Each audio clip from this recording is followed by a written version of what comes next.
Nah, para muhibbin, hadirin hadirat yang dimuliakan Allah.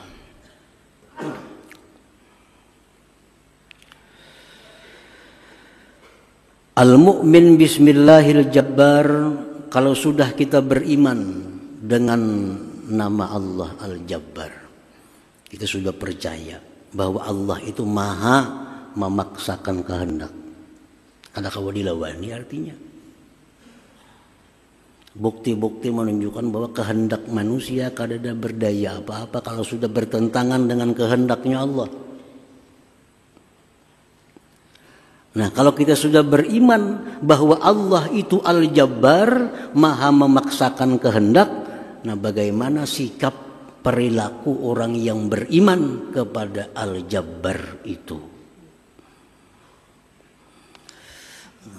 Oleh para ulama dijelaskan, orang yang beriman dengan Al-Jabbar itu ayyu'allika masyiatah ila masyiatillah ta'ala. Dia selalu menggantungkan kehendaknya dengan kehendak Allah Subhanahu wa ta'ala.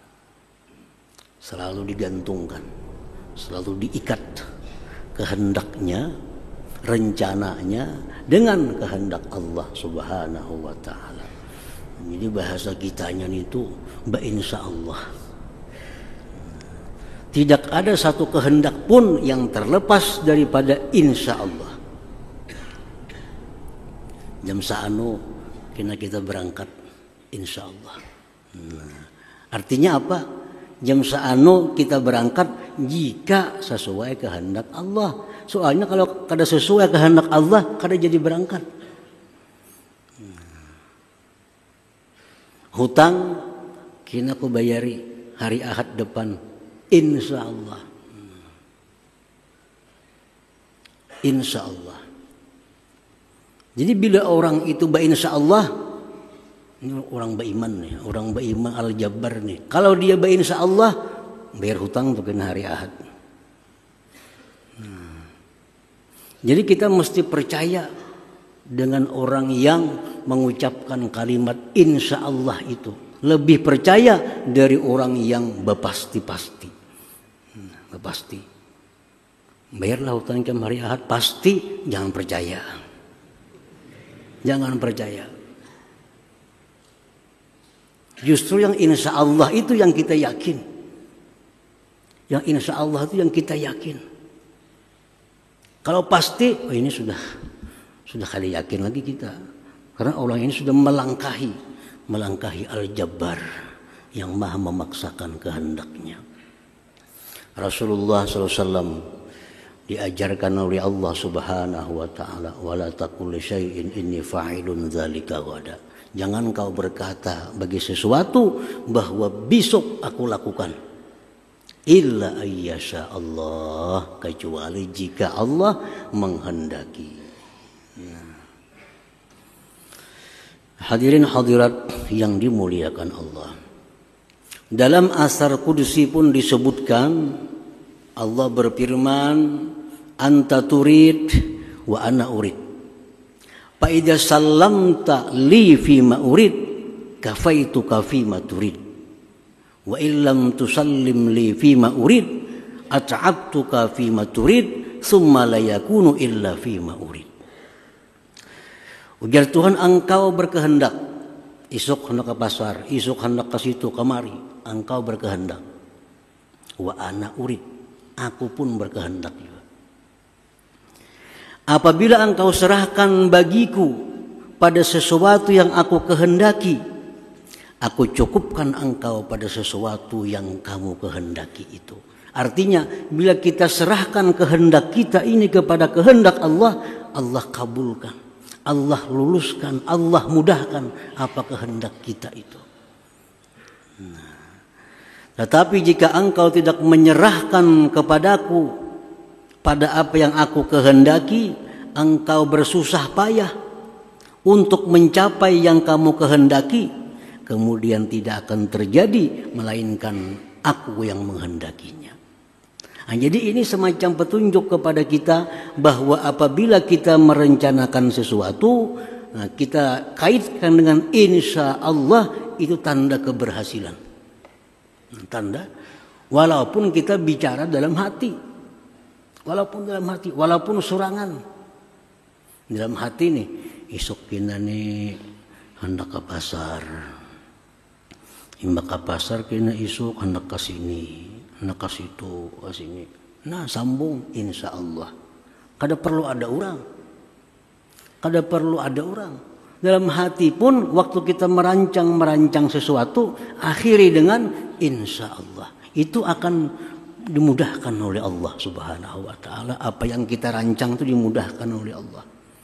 Nah, tadi Fa'idha sallamta li fima urid kafaituka fima. Bila engkau menyerahkan kepadaku pada apa yang aku kehendaki, aku cukupkan engkau pada apa yang kau kehendaki. Jadi kita biasakan dalam kehidupan ini, dalam sehari-hari kita, setiap kali kita berkehendak, walaupun hanya dalam hati, kada terucap kepada orang lain, biasakan dalam hati pun, insya Allah. Insya Allah. Kadang-kadang kita bila ada orang hanya insya Allah. Tapi bila dalam hati, kadang-kadang kita kada insya Allah. Nah, esok kena pas ke sini, ke sana, ke sini, esok nah. Bisa. Nah, bila lawan orang berjanji hanya insya Allah. Padahal yang sorangan itu yang lebih perlu. Nah, setiap kali kita merencanakan apapun, kita insya Allah. Insya Allah. Supaya ditolong oleh Allah Subhanahu wa taala. Nah, itu sikap pertama yang ada pada diri orang yang beriman dengan Al-Jabbar itu. Selalu mengaitkan kehendaknya dengan kehendak Allah Subhanahu wa taala.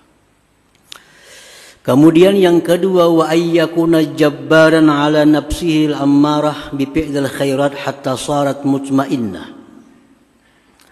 Yang kedua, orang yang beriman kepada nama Allah Al-Jabbar ini, dia memaksakan kehendaknya atas nafsu ammarahnya dengan berbuat kebaikan, sehingga nafsu ammarah itu menjadi nafsu yang mutmainnah. Nah, kita paksakan kehendak kita untuk melawan kehendak-kehendak nafsu ammarah. Jadilah kita ini seorang Al-Jabbar terhadap nafsu ammarah kita. Sehingga nafsu ammarah tidak sedikit pun bergerak, berkehendak kecuali sesuai dengan kehendak kita.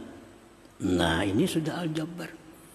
Dia beriman kepada nama Allah Al-Jabbar yang memaksakan kehendak kepada makhluknya, maka kita pun bersikap memaksakan kehendak kita kepada nafsu ammarah kita. Jangan sampai hidup ini sedikit pun kita dikuasai, didikte oleh nafsu ammarah itu. Ini nafsu ammarah hendak maksiat. Nah, hendak maksiat. Kita beriman kepada Al-Jabbar. Jadilah kita Al-Jabbar, kita paksakan kehendak kita agar nafsu ammarah yang hendak maksiat ini jadi kada jadi. Nah, supaya jangan jadi. Nafsu ammarah hendak meluluskan hawa nafsunya, hendak meluluskan syahwatnya. Nah, kita gunakan Al-Jabbar ini untuk menekan kehendak, memaksakan kehendak kepada nafsu ammarah agar jangan sampai berbuat sesuatu yang dilarang oleh Allah Subhanahu wa taala. Nah, ini Al-Jabbar.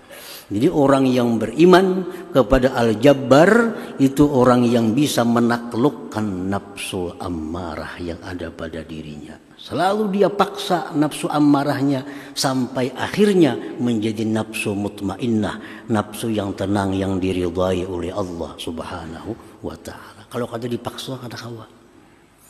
Nah, nafsu ammarah ini. Nah, kalau kada dipaksa kada akan bisa menjadi mutmainnah. Nah, yang ketiga, wa ayyakuna iradatuhul khairat mampuzatan fi iyali khassah wa fi khalqillahi ammah.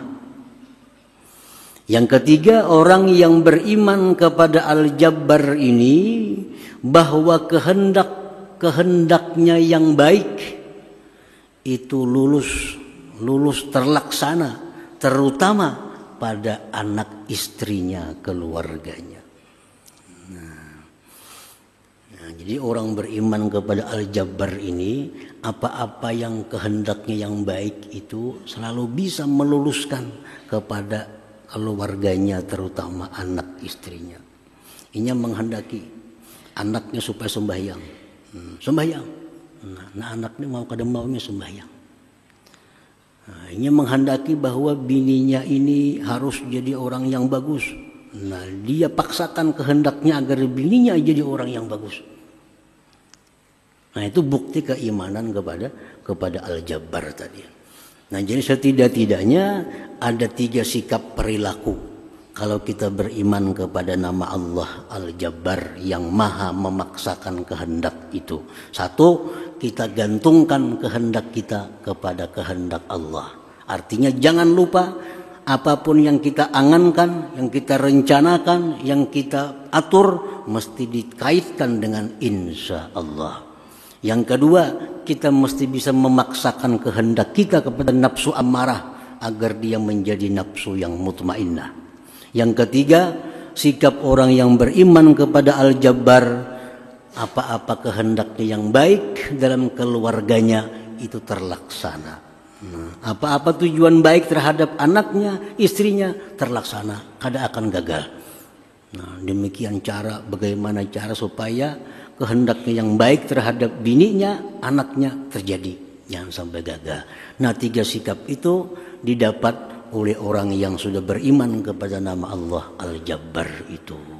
Nah hadirin hadirat yang dimuliakan Allah, mudah-mudahan Allah mudahkan kita untuk beriman kepada nama Allah Al-Jabbar dan mendapatkan buah dari keimanan tersebut. Amin ya rabbal alamin. إلى حضرة النبي صلى الله عليه وسلم. الفاتحة.